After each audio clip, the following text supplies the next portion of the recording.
Okay, as I discussed with you guys earlier, the guardian ad litem advocated after CPS worker told us she was going to advocate for the case to be closed. The guardian ad litem said that she wanted to keep the case open because of her personal opinions on our family life that she disagrees with and not actual facts of the case. So I wanted to address something with you guys because you're the ones who are impacted by this the most. Abigail, go ahead and pull up that photo on my page and read the top line to me.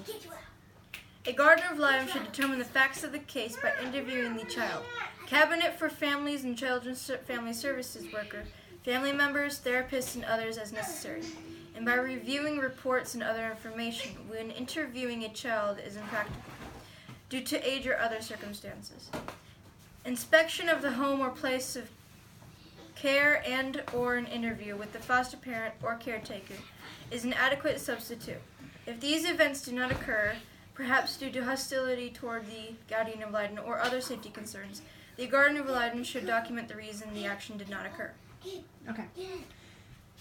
Now, you've been out of foster care for, I guess it's been 2.5 years? It would be 2.5 years because you guys got out July of 2015. Prior to that, you were how old when you went into foster care, Abigail?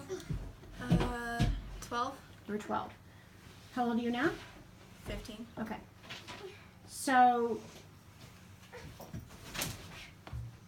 you were in foster care at the age of 12, which is old enough to have a conversation with. Were you interviewed by other agents, people, workers, whatever? A couple times. A couple times. So you were capable of having an interview with people. Did you have one with Susan Strebel? No. Isaac, were you ever interviewed by anybody for the cabinet, any workers? Yeah. Okay. Did Susan Strebel ever interview you? No. Quentin, were you interviewed by any agents? Only our social worker and the sheriff of the county. Okay. And Zachary and Olivia, Yeah. how old are you today? I'm 11. Now I'm 12. So how old were you when you went into foster care? That was almost 3 years ago, so you were how I old? was 9. 8. Okay. Did you have interviews with cabinet workers or anybody else? Put your hands down. Yeah. Okay. You did. You had conversations with them, you talked to them? Did Susan Strebel ever interview you? No. No. When did you ever, have you ever met Susan Strebel? No. Once. Once. I don't think I have. You don't remember it? Okay. When did you guys meet her? When she came over one time. But she came over with a social worker to have dinner. We were having which during was dinner. one time, and she never spoke to any of us. She never spoke to any of you. She just came and kind of observed and then left. Yeah. On that visit, did the cabinet workers interview you guys at all? No. Not that visit. Not that visit. They didn't interview. They just kind of hung out and observed and checked things out. Yes. So you didn't have any interviews at all with Susan Strebel, not even with her present? No. No.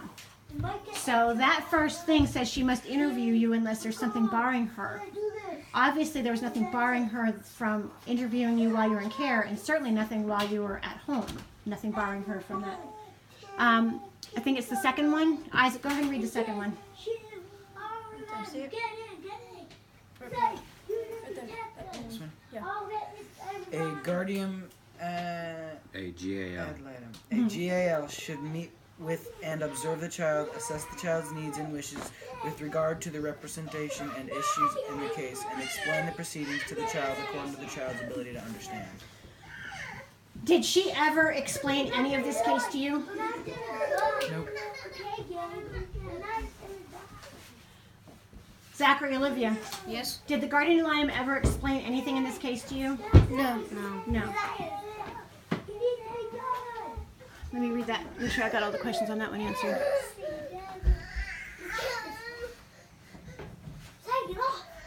Should meet with and observe the child's and assess the child's needs and wishes with regard to representation. She doesn't know the children's needs or wishes because she's never spoken to them. I'll take him. Here, Beth. Go get a candy off my bed. Go get a treat off my bed. Mom, what? What? Olivia, can you read that last one, please? A garden at Litem should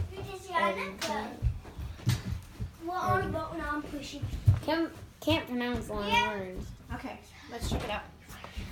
A garden at Litem shall advocate. Advocate the child's best interests, but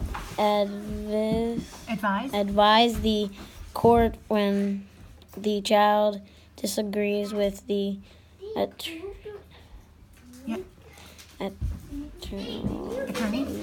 attorney assessment. Yeah, that's the right word. Say it louder. Assessment Yeah. of the case. Okay. So, the attorney's assessment of the case is that it stays open. You guys undergo more testing and evaluation and more doctor's visits. Do you agree with that, Olivia? Do you agree with your assessment that you have to go undergo more evaluations? No, I don't. No. Do you think that the state needs to come in and offer you any services? Lucas. Do you need help with anything? No. Are your teeth okay? Yep. Do they hurt? No. How about you, Zachary? Do you agree with the attorney's guardian ad litem's assessment of our case? No, I don't. Abigail? No. Isaac? Nope. Quentin? That is a big no for me. A big no from you. Do you think that any of the services I suggested that they're advocating for, which are educational, development, and dental, are you in need, or is anybody of your siblings in need of those services? No. No. Did the guardian ad litem ask you your opinions or concerns of this case? Nope. No. Did she address your concerns, or what was the word? I'm going to look at that again. Did the guardian ad litem tell the court that you would disagree with her assessment? No. She did not. The guardian ad litem did not tell the court that you disagree with her assessment.